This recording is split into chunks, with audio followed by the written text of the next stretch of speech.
دوسروں نے بھی حضرت بلال حبشی پر استہزاء کیا، طعن کیا، ان کی ہنسی اڑائی۔ یہ موقع تھا کہ حضرت ابو سفیان نے کہا کہ میں تمہاری ان باتوں پہ کوئی تبصرہ نہ کروں گا، اپنی طرف سے کچھ نہ کہوں گا، اس لیے کہ میں جانتا ہوں آمینہ کا جگر گوشہ اللہ کا رسول، یہ باتیں جو ہم یہاں کر رہے ہیں یہ ضرور ان کے قلب اطہر پر القاء ہو جائے۔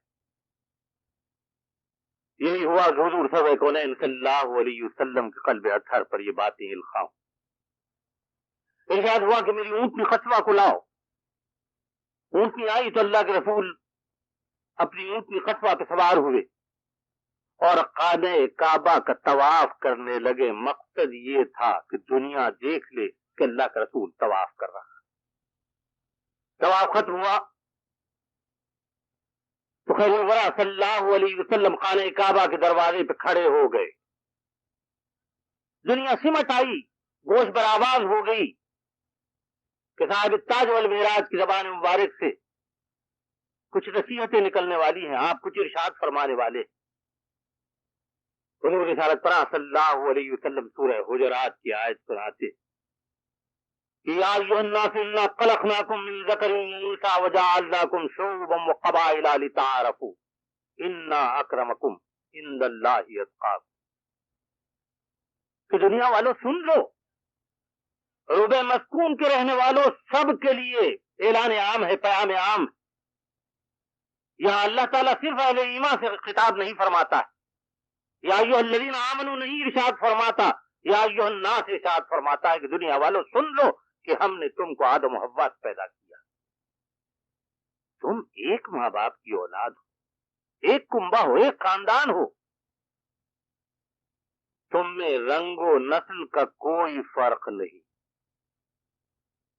یہ جو دنیا میں قبیلے بن گئے ہیں، کنبے بن گئے ہیں، یہ صرف پہچان کے لیے، جیسے ہر ایک کا اپنا ایک جداگانہ نام ہوتا ہے، اس کی جداگانہ شخصیت کے لیے، اسی طرح یہ مختلف قبیلے ہیں، مختلف کنبے ہیں، اس سے زیادہ ان کی کوئی اہمیت نہیں۔ مسلمانوں یاد رکھو کہ اللہ تعالیٰ نے جغرافیائی عصبیت کو امت مسلمہ کے لیے شر قرار دیا۔ ہم تو مشرق میں ہو کہ مغرب میں، جنوب میں ہو کہ شمال میں، ایک ہی، ہمارے حقوق ایک ہی ہیں، سن آف دا فائل کا ہمارے پاس کوئی تصور نہیں، زبان و بیان، رنگ و روپ، اس سے کوئی فرق نہیں پڑتا۔ مسلمان اہل ایمان صاحب ایمان ہے تو اسے سب کچھ حاصل ہے۔ اللہ کے رسول نے انسانیت کا ایسا ہی ایک منشور اعظم حجۃ الوداع کے موقع پر بھی پیش کیا تھا۔ حضرت بلال حبشی کا مقام کہ اللہ تعالیٰ نے اپنی کتاب آخری میں ان کو پرہیزگاروں کے زمرے میں شمار فرمایا، اس لیے کہ سورہ حجرات کی آیت میں بتایا گیا کہ اللہ کی نظر میں بڑے وہ ہیں جو اللہ تعالیٰ سے زیادہ ڈرنے والے ہیں، جو زیادہ پرہیزگار ہیں، صاحب تقویٰ ہیں، اور اشارہ بلال حبشی کی طرف ہے کہ یہ صاحب تقویٰ تھے، پرہیزگار تھے، اللہ تعالیٰ سے ڈرنے والے۔ حجۃ الوداع کے موقع پر بھی حضرت بلال حبشی حضور رسالت مآب صلی اللہ علیہ وسلم کے ساتھ ہوتے۔ جب اللہ کے رسول صفا و مروہ سے ہوتے ہوئے مینا کی طرف تشریف لے گئے تو عرب کے قریب قریب تمام قبیلے اس موقع پر ہم رکاب۔ اس وقت نبی اللہ کو دھوپ سے بچانے کے لیے ایک چادر سائے کے لیے ہاتھ میں لیے حضرت بلال حبشی آپ کے پیچھے پیچھے۔ مینا میں قیام ہوا تو حضرت بلال ہی تھے جن کی اذان سے ظہر، عصر، مغرب، عشاء اور فجر کی نمازیں ادا ہوئی۔ حضرت صلی اللہ علیہ وسلم پھر عرفات کی طرف تشریف لے گئے۔ جب سرور کونین صلی اللہ علیہ وسلم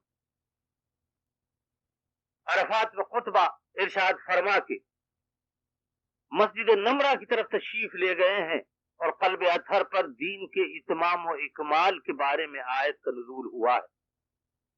سورہ مائدہ کی آیت جس میں ارشاد ربانی ہوا کہ الیوم اکملت لکم دینکم واتممت علیکم نعمتی ورضیت لکم الاسلام دینا، تو روایت ہے کہ حضرت بلال حبشی بھی حضور رسالت صلی اللہ علیہ وسلم کے ساتھ حضرت بلال حبشی کی زندگی میں 3 مرحلے عجیب غریب آئے، ایسے مرحلے کہ بلال حبشی اپنے دل پر قابو نہ رکھ سکے۔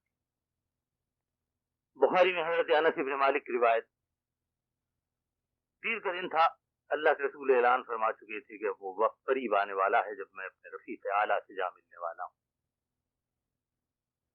حضور سرور کونین صلی اللہ علیہ وسلم فجر کی نماز کے وقت ام المومنین حضرت عائشہ صدیقہ رضی اللہ تعالی عنہا کے حجرے کا پردہ اٹھاتے، صحابہ اکرام کو اللہ کے رسول کا دیدار نصیب ہوتا ہے، اور یہ آخری وقت ہے کہ اللہ کے رسول اپنے صحابہ اکرام کو دیکھتے۔ ہجرت کا 11واں سال، ربیع الاول کا مہینہ کیا آیا کہ صحابہ اکرام کے لیے قیامت کا پیام آیا۔ اب کچھ ہی دنوں کی بات تھی کہ وہ لذت دیدار سے محروم ہونے والے تھے، شرف تکلم ان سے چھن جانے والا تھا۔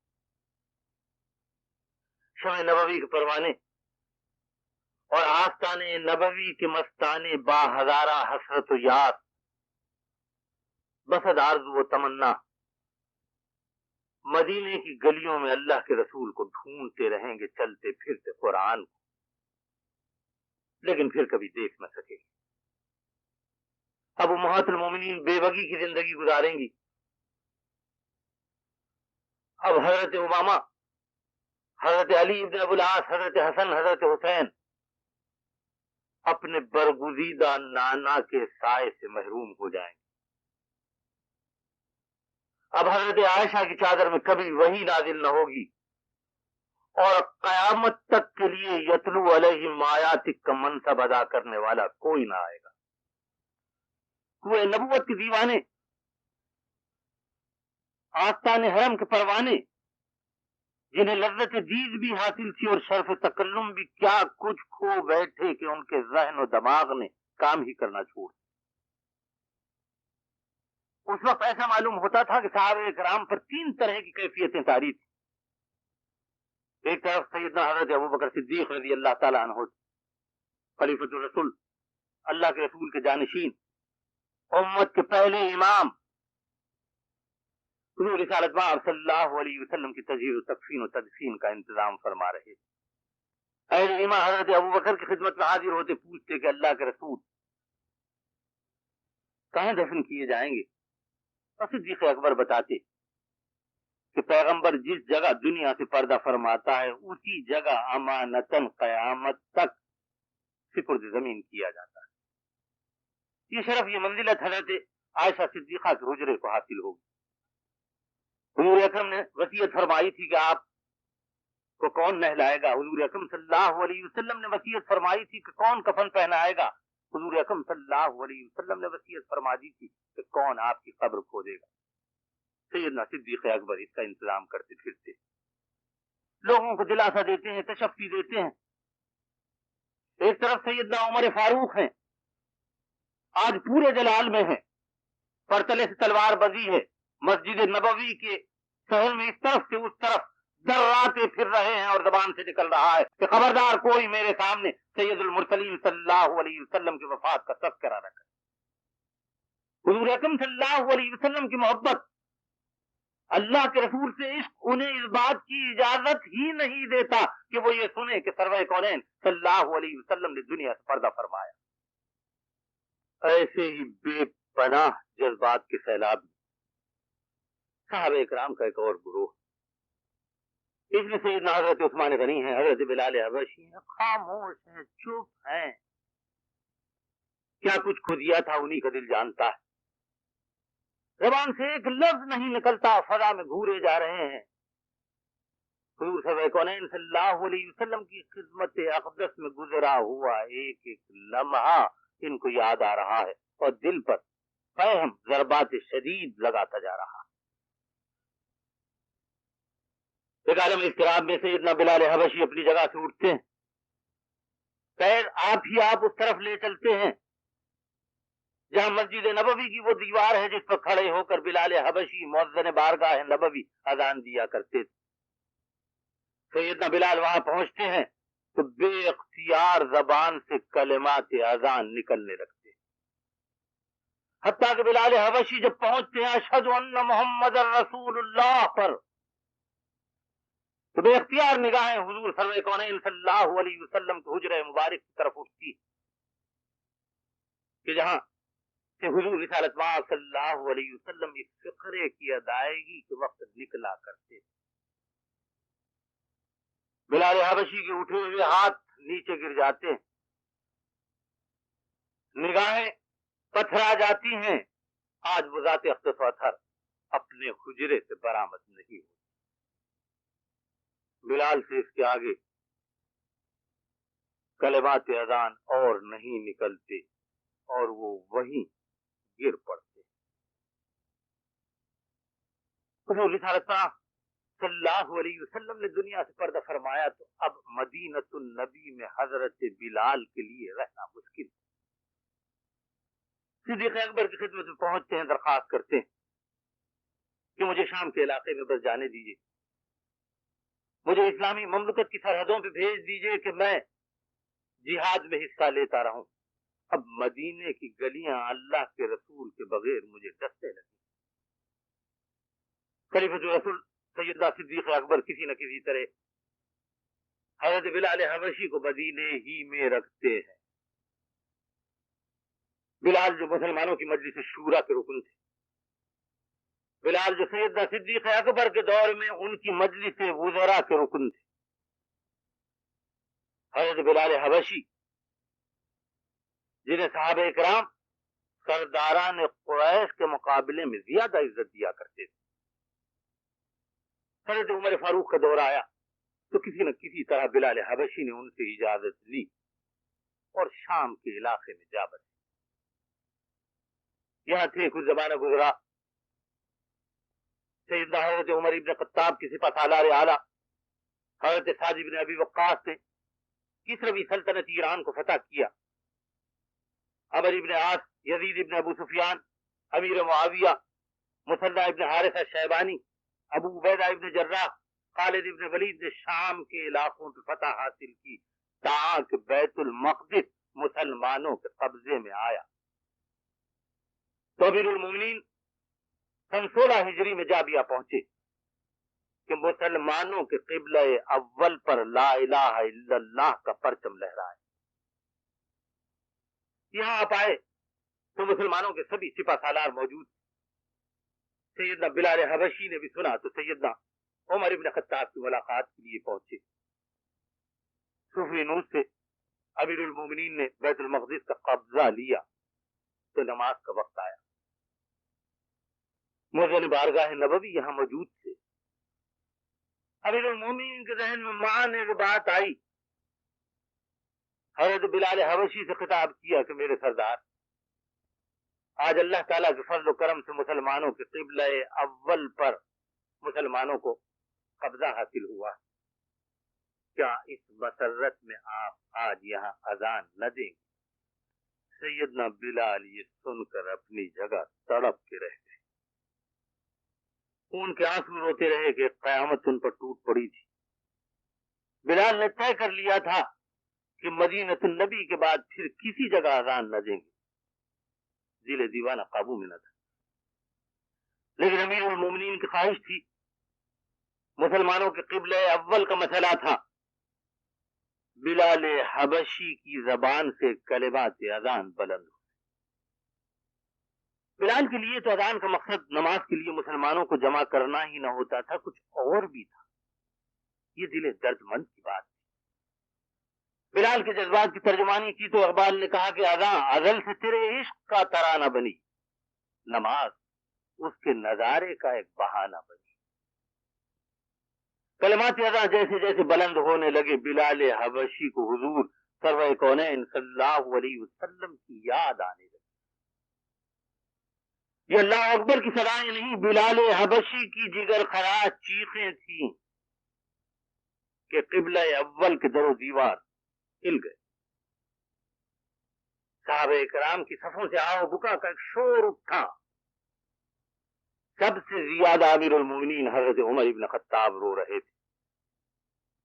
تو حضور سرور کونین صلی اللہ علیہ وسلم سے انہیں زیادہ قربت حاصل رہی تھی۔ جابیہ سے حضرت بلال حبشی لوٹے، شام میں آ کے رہ گئے۔ شام کے دور دراز علاقے میں زندگی کے دن پورے ہو رہے تھے۔ مسجد نبوی کی خاک کو سرمہ چشم بنے بہت دن گزرے تھے کہ ایک صبح بلال فطرت تھی جس کی نور نبوت سے مستنیر نیند سے چونک پڑے۔ آج خواب میں لطف دید نبوی حاصل ہوا تھا، اور کس شان سے کہ آقا انعامدار صلی اللہ علیہ وسلم نے ارشاد فرمایا کہ بلال، کیا ابھی وقت نہیں آیا کہ تم ہماری زیارت کے لیے آؤ؟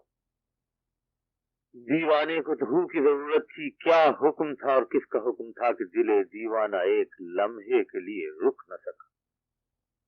نہ گھر کی فکر تھی، نہ سامان سفر کا خیال، کسی بات کا بلال کو ہوش ہی نہ تھا۔ فوراً مدینۃ النبی کے لیے نکل کھڑے ہوئے۔ دیار نبی کی فضائیں انہیں یاد کر رہی تھی، مدینے کے نقلستان انہیں بلا رہے تھے، احد کی چوٹی انہیں آواز دے رہی تھی، صلا کی پہاڑی ان کے دیدار کے لیے بے قرار تھی۔ قلب تپاں اور دل سوزاں لیے مؤذن بارگاہ نبوی آستان نبوی پر پہنچا۔ آنسو تھے کہ تھمتے نہ تھے، دل تھا کہ شوق دید سے بے قرار تھا۔ یہاں پہنچے تو مسجد نبوی میں ام المومنین حضرت عائشہ صدیقہ رضی اللہ تعالی عنہا کے حجرے کی دیوار سے لگ کر کھڑے ہو گئے، اور پھر موقع ملا تو حضور اکرم صلی اللہ علیہ وسلم کے روضہ اطہر پہ حاضری دی۔ اذان کا وقت ہونے والا تھا۔ ایک روایت ہے کہ اس وقت حضرت حسن اور حضرت حسین وہاں تشریف لائے۔